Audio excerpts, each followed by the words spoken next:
A homeless boy handed me a crumpled note that said, "Your daughter-in-law put something in your coffee. Don't drink it." And my blood turned to ice. I looked down at the steaming mug in my hands, then back at the boy who was already disappearing into the morning crowd. When I confronted Sarah about it, she did something that changed everything forever. If you're watching this, subscribe and let me know where you're watching from. Let me take you back to how this all started. I'm Dorothy Wells, 68 years old, and I thought I knew my family. After my husband Frank passed away 6 months ago, I moved in with my son Michael and his wife Sarah in their beautiful suburban home in Denver. They insisted it would be temporary, just until I got back on my feet. What a joke that turned out to be. That Tuesday morning started like any other.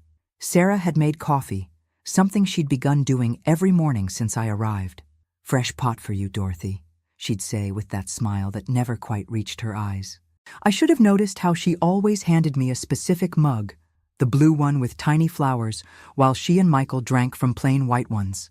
I was sitting at their kitchen island, sipping what I now realize was my last innocent cup of coffee, when Sarah announced she was going grocery shopping.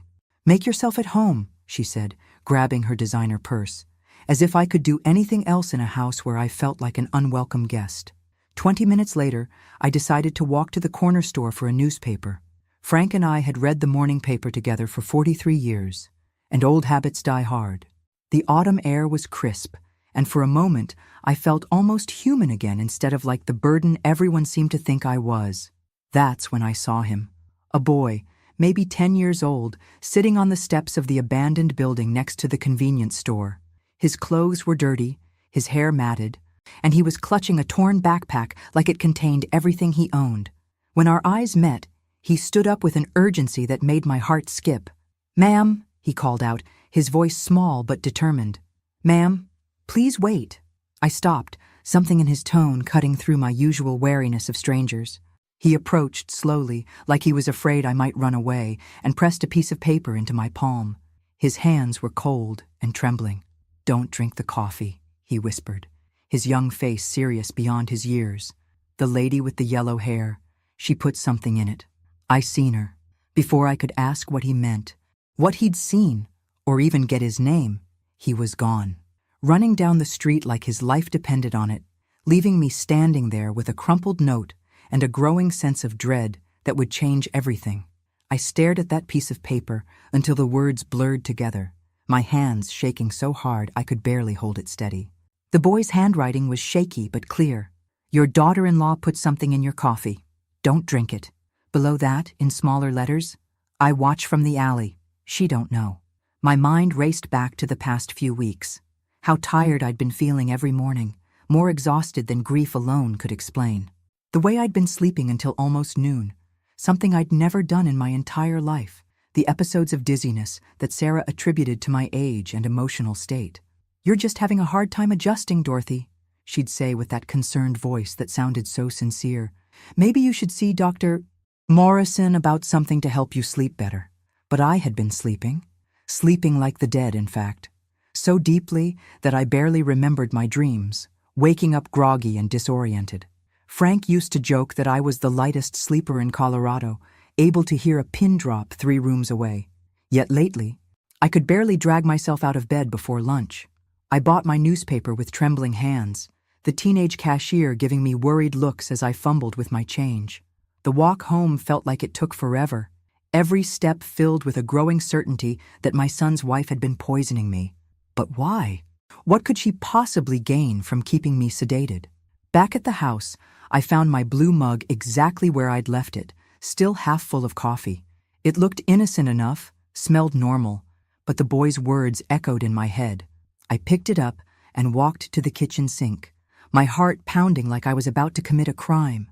I poured the coffee down the drain and watched it disappear, feeling like I was washing away my own naivety. How long had this been going on? How many mornings had I unknowingly consumed whatever Sarah was giving me? When she returned from grocery shopping an hour later, I was sitting in the living room with my newspaper, trying to look normal while my insides churned with betrayal and fear. "How was your walk?" she asked, setting down bags that probably cost more than my monthly Social Security check. "Fine," I managed, watching her face carefully. "Refreshing. Good. You didn't finish your coffee this morning. Are you feeling all right? The concern in her voice seemed genuine. But now I could hear something else underneath it. Calculation. She was testing me, seeing if I'd noticed anything different. Just wasn't in the mood for it today, I said casually. Maybe I'm finally breaking my caffeine habit. Something flickered across her face, too quick to identify. Well, that's probably for the best. Too much caffeine isn't good for someone your age anyway. Someone my age. As if 68 made me decrepit instead of just experienced enough to recognize when I was being manipulated. That night, I lay in the guest room bed. My bed now, I supposed, staring at the ceiling and trying to piece together a puzzle I wasn't sure I wanted to solve. The house was quiet except for the usual sounds of Michael and Sarah's evening routine. Television murmuring from their bedroom, water running through pipes, the subtle creaks of a house settling into night. For the first time in weeks, my mind felt clear. Sharp, even. Without whatever Sarah had been putting in my morning coffee, the fog that had been clouding my thoughts was lifting like morning mist. And with that clarity came a terrible understanding of just how vulnerable I'd become. I thought back to the conversations I'd overheard in hushed tones between Michael and Sarah, the ones that stopped abruptly when I entered a room. I'd assumed they were discussing normal marital things, but now fragments came back to me with new meaning. She can't stay here forever, Michael. I know, but what are we supposed to do? She's my mother. There are facilities. Nice ones. She'd probably be happier with people her own age. Facilities. They'd been planning to put me in a nursing home, and Sarah had been drugging me to make me appear more confused, more incapable of caring for myself. The realization hit me like a physical blow, stealing my breath and making my chest tight with betrayal. Michael, my baby boy, the child I'd rocked through countless sleepless nights and cheered through every baseball game and graduation. He was letting his wife poison his own mother to make their plan easier to justify. I must have dozed fitfully, because I woke to the smell of coffee drifting from the kitchen. My internal clock said it was around 7, my usual wake-up time back when I lived in my own home, back when I had a life instead of existing as an inconvenience in someone else's. I dressed quietly and made my way to the kitchen, where Sarah was already moving around in her silk robe and expensive slippers. She looked up when I entered, and for just a moment, I swear I saw disappointment flash across her face before she pasted on her morning smile. "You're up early today," she said, reaching for my blue mug with the practiced ease of routine. "Must be feeling better." "Much better, actually," I said, accepting the coffee she offered. "Clearer than I have in weeks." I watched her face carefully as I raised the mug to my lips, pretending to take a sip while actually just letting the liquid touch my mouth. She relaxed slightly, turning back to the coffee maker to pour her own cup. "That's wonderful, Dorothy. Michael will be so pleased to hear you're improving." Improving. As if my mental clarity was a medical condition instead of the natural result of not being drugged into submission. I excused myself to use the bathroom, dumping the coffee down the sink and rinsing the mug thoroughly. When I returned to the kitchen, Sarah was gone, but I could hear her voice upstairs, presumably updating Michael on my condition. "She seems more alert today," I heard her say. "Maybe we should increase the dosage." Increase the dosage. Increase the... The words hit me like a slap, confirming what I already knew, but had hoped against hope was just paranoid thinking. My own family was systematically poisoning me, and they were discussing it like a medical treatment plan. I sat down heavily at the kitchen table, my newspaper forgotten, and tried to figure out what to do next. The next few days passed in a carefully orchestrated dance of deception. Every morning, Sarah would hand me my coffee with that practiced smile, and I would pretend to drink it while actually disposing of it when she wasn't looking. I became an expert at palming the mug, finding excuses to visit the bathroom, the laundry room, anywhere with a sink where I could empty the contents without being seen. With each passing day without their drugs, my mind grew sharper, my energy returned, and my anger solidified into something cold and calculating. I wasn't just a victim anymore. I was gathering intelligence. I started paying attention to their routine, their conversations, their assumptions about my capabilities. Sarah clearly believed I was too addled to notice much of anything, which worked to my advantage. When she talked on the phone to her sister about the situation, she didn't bother lowering her voice anymore. "It's getting worse," I heard her say one afternoon, while I pretended to nap in the living room. She's more confused every day. Michael's finally coming around to the idea that we need professional help. Professional help. Another euphemism for warehousing me somewhere. They wouldn't have to look at me or feel guilty about their treatment. The place in Lakewood has an opening next month, Sarah continued. It's expensive, but it's not like she's going to live forever. Her savings will cover it for a few years, and after that, well, that's what Medicaid is for. My savings. The money Frank and I had carefully accumulated over 43 years of marriage, scrimping and saving and doing without so we could have security in our old age. They were already spending it in their minds, calculating how long it would last and what they'd do when it was gone. I forced myself to breathe slowly and evenly, to maintain the facade of sleep while my blood boiled with rage. This wasn't just about getting me out of their house anymore. This was about taking everything I had and convincing themselves they were doing me a favor. That evening, Michael sat down beside me on the couch while Sarah was upstairs. For a moment, he looked like the little boy I'd raised, uncertain and sad. "Mom," he said quietly, "I want you to know that whatever happens, I love you." The words should have comforted me, but instead they felt like a goodbye, like he was already mourning the mother he was about to betray. "I love you too, sweetheart," I said, patting his hand with all the warmth I could muster. "You'll always be my baby boy." He smiled, but it didn't reach his eyes. "Sarah thinks maybe it's time we talk to Dr. Morrison about your options. She's worried about you living independently." "What kind of options?" I asked, playing the confused older woman they expected me to be. "Just different living situations. Places where you could have more support, more social interaction with people your own age. People my own age. As if age were a disease that required quarantine." "That sounds expensive," I said, watching his face. "Don't worry about that, Mom. We'll figure it out." With my money, I thought but didn't say. They'd figure it out with the savings account Frank and I had built together, $1 at a time. Friday morning brought an unexpected opportunity. Sarah announced she was going to her sister's house for the day, some crisis involving a custody battle that required her immediate attention and expertise in drama. Michael had left early for a business trip to Phoenix, wouldn't be back until Sunday night. For the first time in months, I was alone in the house. I waited until Sarah's car disappeared down the street, then moved with a purpose I hadn't felt in years. Whatever she'd been putting in my coffee was somewhere in this house, and I was going to find it. I started with the kitchen, methodically searching through every cabinet, every drawer, every hiding place I could think of.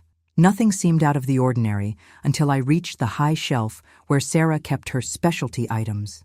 Exotic spices, expensive extracts, the kind of things she used when she wanted to impress dinner guests with her culinary sophistication. Behind a bottle of vanilla extract from Madagascar, I found a small amber vial with no label. The liquid inside was clear and odorless, but when I held it up to the light, it had a slightly thicker consistency than water. My hands shook as I unscrewed the cap and sniffed cautiously. Nothing. Whatever this was, it was designed to be undetectable. I took pictures of everything with my phone, the vial, its location, the other items around it. Then I carefully replaced it exactly as I'd found it and continued my search. In Sarah's bathroom, buried behind expensive face creams and serums, I found internet printouts about something called liquid melatonin for elderly patients. The dosages discussed were far higher than anything meant for normal sleep aid. These were doses meant to heavily sedate someone, to make them confused and compliant. More pictures, more evidence. My phone was becoming a catalog of my own attempted poisoning. But the real discovery came in Michael's home office, in a locked drawer that wasn't as secure as he thought it was.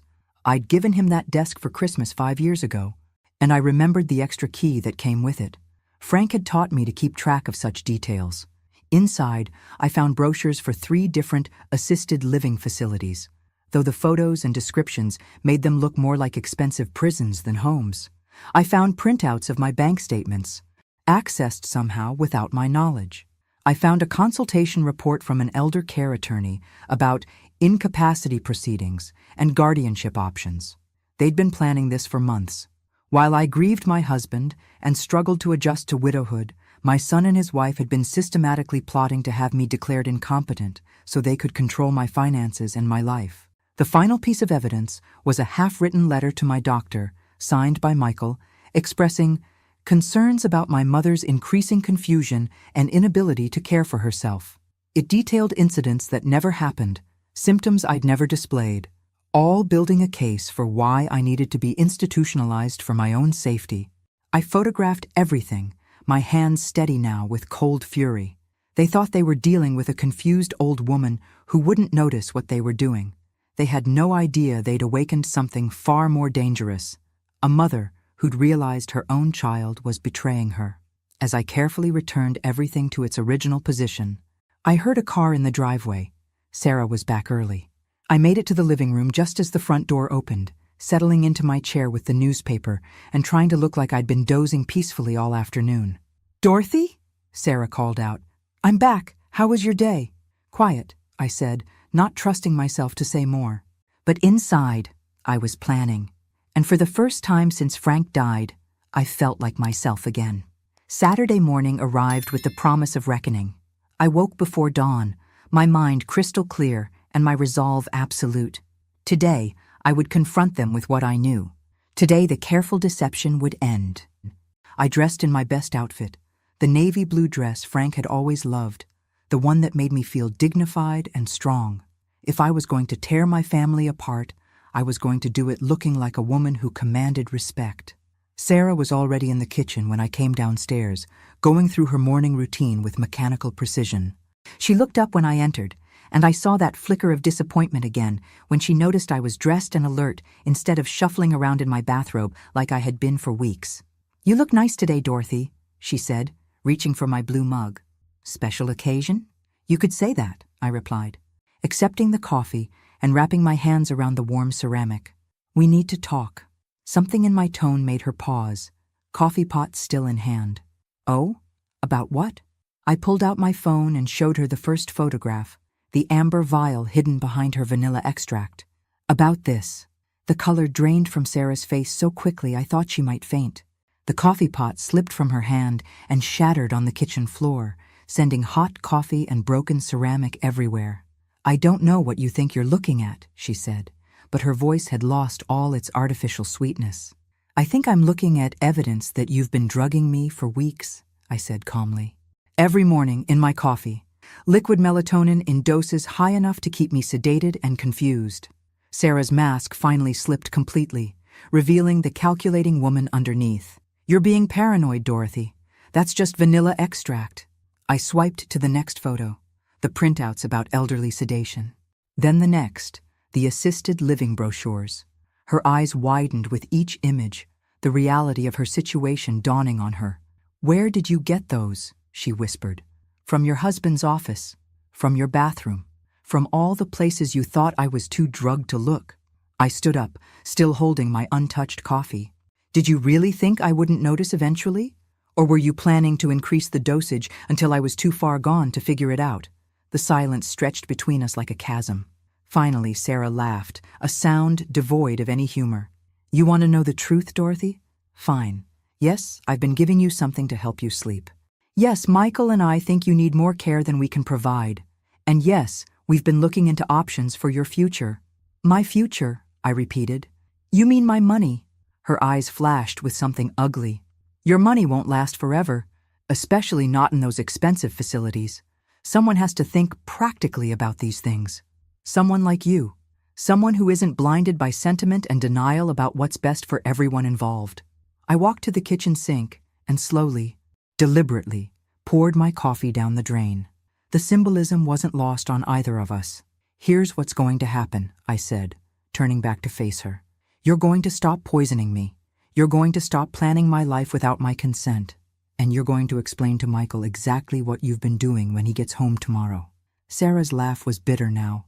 "Or what? You'll tell him yourself? Who do you think he's going to believe? His wife or his confused mother who's clearly becoming paranoid and delusional?" I smiled, and something in my expression made her take a step back. "Oh, Sarah," I said softly, "you have no idea what you've awakened."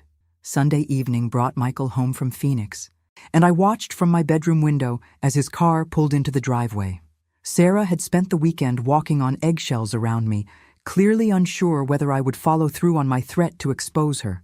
She was about to find out. I'd prepared for this conversation like a general preparing for battle. Every piece of evidence was organized on my phone, every argument rehearsed, every possible response anticipated. Frank used to say I was like a dog with a bone when I set my mind to something. Tonight, that stubborn streak was going to serve me well. "Mom!" Michael called out as he entered the house, his voice carrying the false cheer of someone who thought he was coming home to a manageable situation. "How was your weekend?" "Enlightening," I said, coming down the stairs with steady, purposeful steps. "We need to have a family meeting." Sarah appeared from the kitchen, her face pale but determined. She'd clearly spent the weekend deciding how to spin this situation in her favor. "Michael, honey," she said, moving to his side with practiced ease. "Your mother had some kind of episode yesterday. She's been acting paranoid, making accusations. I think we need to call Dr. Morrison." I almost admired her strategy. Attack first, establish me as the unreliable narrator before I could present my evidence. But she'd underestimated how sharp my mind had become without her chemical interference. "What kind of accusations?" Michael asked, looking between us with growing concern. "The kind that come with evidence," I said, pulling out my phone. "Sit down, son, both of you." There was something in my tone that brooked no argument. Michael sat on the couch, Sarah beside him, their body language already defensive. I started with the amber vial, showing them the photo and explaining how I'd found it hidden in the kitchen. Sarah immediately began to protest, but I held up my hand. "I'm not finished," I said. "This is liquid melatonin, purchased online in doses far exceeding anything meant for normal sleep aid. These are doses meant to sedate elderly patients into compliance." Michael's face went white. "Mom, that's impossible. Sarah wouldn't..." "Wouldn't what? Drug your mother to make her appear incompetent so you could justify putting her in a nursing home?" I swiped to the next photo. "Like these facilities you've already researched." The brochures flashed on my screen, and I watched Michael's expression shift from disbelief to recognition, to something that might have been shame. "We were just looking at options," he said weakly, "in case your condition deteriorated." "My condition," I repeated. "You mean the condition your wife was creating by poisoning my coffee every morning?" Sarah finally found her voice. "Michael, don't listen to her. She's having delusions. This is exactly what I was talking about." "Really?" I interrupted, showing him the next photo.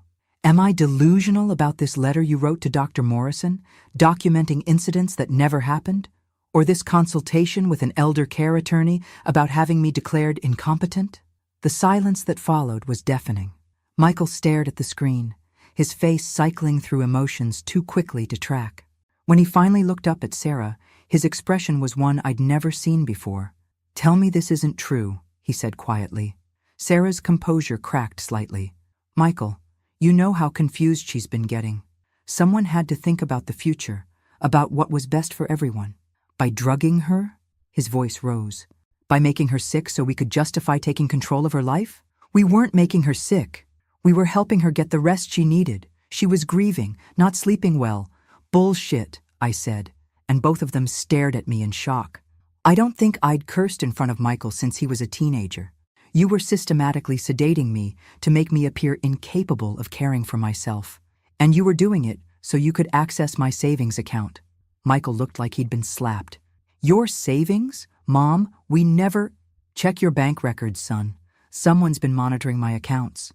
Someone's been calculating how long my money would last in those expensive facilities." I leaned forward. "Someone's been planning my entire future without bothering to ask me what I wanted." Michael stood up abruptly, running his hands through his hair in a gesture I recognized from his childhood whenever he was caught in a lie. "This is insane. Sarah, tell me you didn't actually drug my mother." Sarah's face had taken on a defiant cast. "I gave her something to help her sleep. She was having such a hard time adjusting after your father died. I thought if she could just rest better, get her strength back." "For weeks?" I interjected.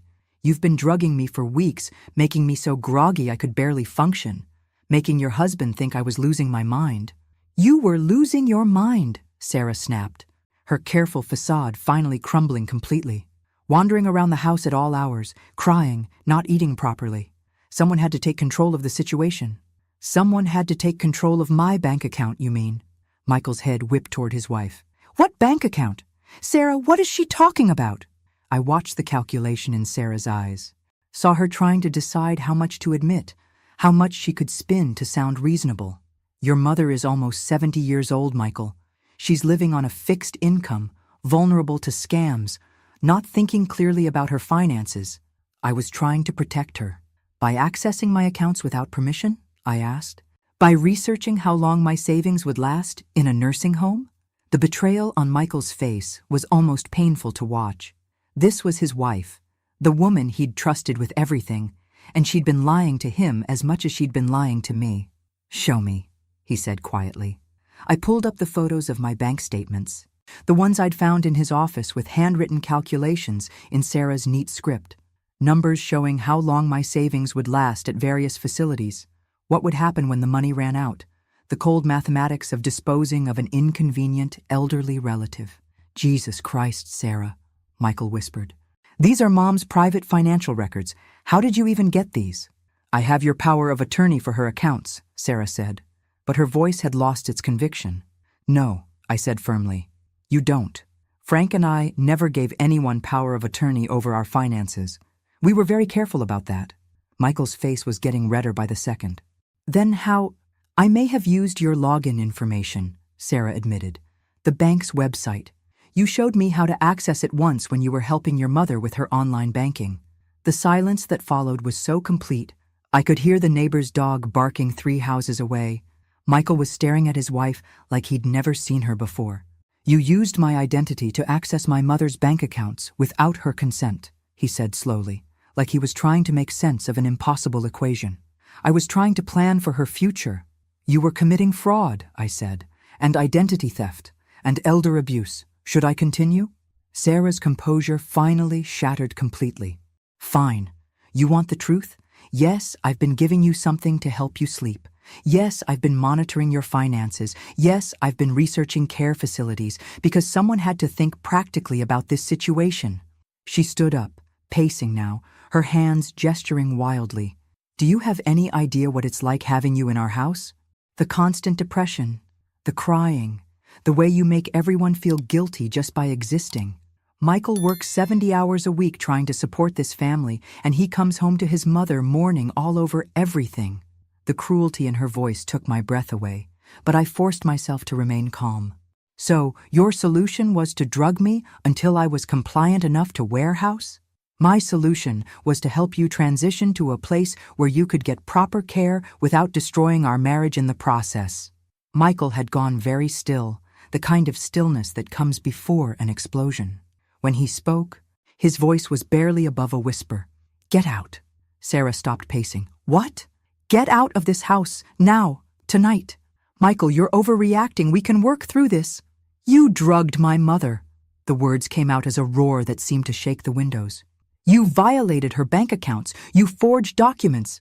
You've been systematically abusing an elderly woman, and that woman is my mother. I watched my daughter-in-law's face cycle through shock, anger, and finally, calculation. This wasn't going the way she'd expected. If I leave, I'm taking half of everything, she said coldly. The house, the savings, the retirement accounts. I've been married to you for 15 years, Michael. I'm entitled to half. Michael's laugh was bitter. Half of what? The mortgage payments you've been planning to fund with my mother's savings? The retirement accounts you've been calculating how to access when she's safely locked away? For the first time since this confrontation began, Sarah looked genuinely afraid. The next few hours passed in a blur of phone calls, legal threats, and the kind of family drama I'd hoped never to experience. Sarah called her sister, her mother, and finally a lawyer, all while packing her belongings with the efficiency of someone who'd planned for this contingency. Michael sat at the kitchen table with his head in his hands, looking like a man whose entire world had just collapsed, which I supposed it had. I'm sorry, Mom, he said for the dozenth time. I had no idea. I should have seen it, should have known something was wrong. How could you have known? I asked, pouring him a cup of coffee. She was very good at what she did. Professional-level manipulation. But the signs were all there. The way you were sleeping so much, how confused you seemed some days. I just thought it was grief. I sat down across from him, studying his face. My son looked older than his 42 years, worn down by guilt and betrayal. Michael, I need to ask you something, and I need you to be honest with me. He looked up, his eyes red-rimmed but alert. How much of this did you actually agree with? Not the drugging. I know you didn't know about that. But the nursing home idea, taking control of my finances. How much of that was your idea? Michael was quiet for a long moment, and I could see him wrestling with the truth. Some of it, he finally admitted. Not the details, not the specific plans. But Sarah had convinced me that you weren't capable of living independently anymore. She said you were getting confused, forgetting things, that it was dangerous for you to be alone. And you believed her. She's a nurse, Mom, or was, before she quit to focus on her career in interior design. I trusted her medical opinion. Her medical opinion that your 68-year-old mother needed to be institutionalized after 6 months of widowhood. He flinched. When you put it like that, it sounds insane. It is insane. I'm not some doddering old fool, Michael. I'm a woman who lost her husband of 43 years and needed time to grieve, not a medical diagnosis. From upstairs came the sound of Sarah's heels clicking across the hardwood floor, followed by the thump of suitcases being dragged. She was really leaving. After 15 years of marriage, she was walking away because her plan to control my life had been exposed. What happens now? Michael asked. Now you decide what kind of man you want to be, I said. The kind who lets his wife abuse his mother, or the kind who protects his family. I want to protect you, Mom, but I don't know how to undo this. The damage to our relationship, to our trust. Trust is earned, I interrupted, and it can be earned again if you're willing to do the work. Sarah appeared in the kitchen doorway, 2 large suitcases in tow. She looked smaller somehow, diminished by the exposure of her true nature. I'll be staying at my sister's while my lawyer sorts this out, she announced. Don't think this is over, Michael. I've invested 15 years in this marriage, and I'm not walking away empty-handed. You're walking away with your freedom, I said calmly. Considering what you've done, that's more generous than you deserve. Her eyes flashed with hatred. You sanctimonious old bitch, you think you've won something here? You've destroyed my marriage, my life. I've exposed your crimes, I corrected. There's a difference. Michael won't choose you over me. He's my husband. Michael stood up slowly, his face set in lines I'd never seen before. You're right, Sarah. You are my wife, were my wife, but she's my mother, and what you did to her is unforgivable. Sarah's face went through a series of expressions: shock, rage, disbelief, and finally, cold acceptance. You'll regret this, she said. Both of you. She turned and walked toward the front door, her heels echoing through the house one last time. The door slammed behind her with a finality that seemed to shake the walls. Michael and I sat in the sudden silence, processing the enormity of what had just happened. I feel like I don't know anything anymore, he said quietly. You know what's right and what's wrong, I replied. That's enough to start with. 3 weeks later, I stood in the kitchen making coffee for 2, real coffee, in matching mugs, no hidden additives or secret agendas. Michael had taken a leave of absence from work to help me sort through the legal mess Sarah had created, and we were slowly rebuilding something that resembled a normal relationship. The divorce proceedings were ugly, as I'd expected them to be. Sarah's lawyer had initially tried to argue that I was an unreliable witness due to my documented cognitive decline, until Michael's attorney produced the medical evidence that I'd been systematically drugged. The cognitive decline, it turned out, was entirely artificial. The elder abuse charges were more serious. Sarah was facing potential jail time for the drugging, the financial fraud, and the identity theft. Her nursing license had been suspended pending investigation.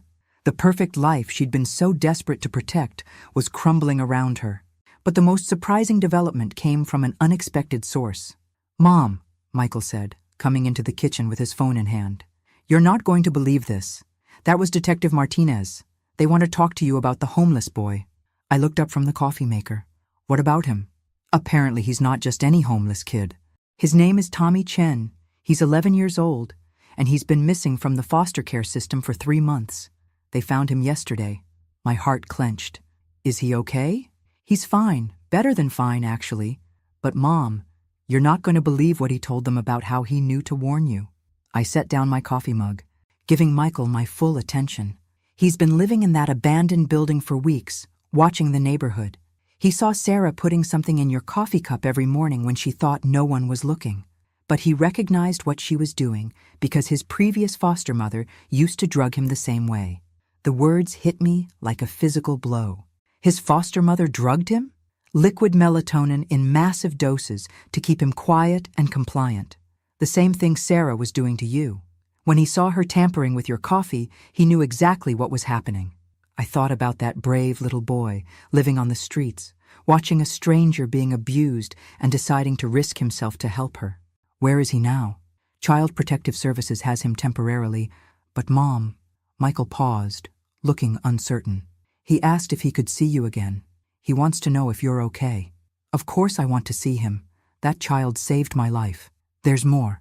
The investigators found evidence that his foster family was running a medication scam, drugging multiple children to keep them manageable while collecting state payments. Tommy's testimony is going to help put them away. I sat down heavily, overwhelmed by the ripple effects of one boy's courage. He saved more than just me. He did. And Mom, I've been thinking. Our house has plenty of room. If you wanted to look into becoming a foster parent or even adopting... I stared at my son, seeing something in his face I hadn't seen in years. Hope, purpose, the desire to do something meaningful instead of just profitable. You'd be okay with that? Having both an elderly mother and a foster child in your house? Michael's smile was the first genuine one I'd seen from him in months. I think we could all use a fresh start. And Tommy already proved he's got good instincts about protecting family. The word family hung in the air between us, fragile but full of possibility. 6 months later, I stood in the kitchen making coffee for 3. Tommy Chen sat at the table working on his homework, his reading glasses sliding down his nose as he concentrated on a math problem. Michael was upstairs getting ready for work, humming off-key the way he used to when he was a child. The house felt alive again, full of the kind of noise and chaos that comes with family. Real family, chosen family. The kind built on love and protection rather than obligation and manipulation. Tommy had been with us for 4 months now, officially in our care as foster parents, while the adoption paperwork moved through the system. He was nothing like the scared, homeless boy I'd met that morning outside the convenience store. Proper food, regular sleep, and the security of knowing he was wanted had transformed him into the brilliant, funny, occasionally exasperating 11-year-old he was meant to be.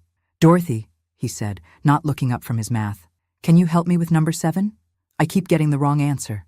I walked over and looked at his work, noting the careful way he'd shown each step. "You're doing everything right, sweetheart, but you made a small error here in the multiplication." He erased and recalculated, his face lighting up when he got the correct answer. "Thanks. You're way better at explaining this stuff than my last foster mom." It was the first time he'd mentioned his previous placement in weeks.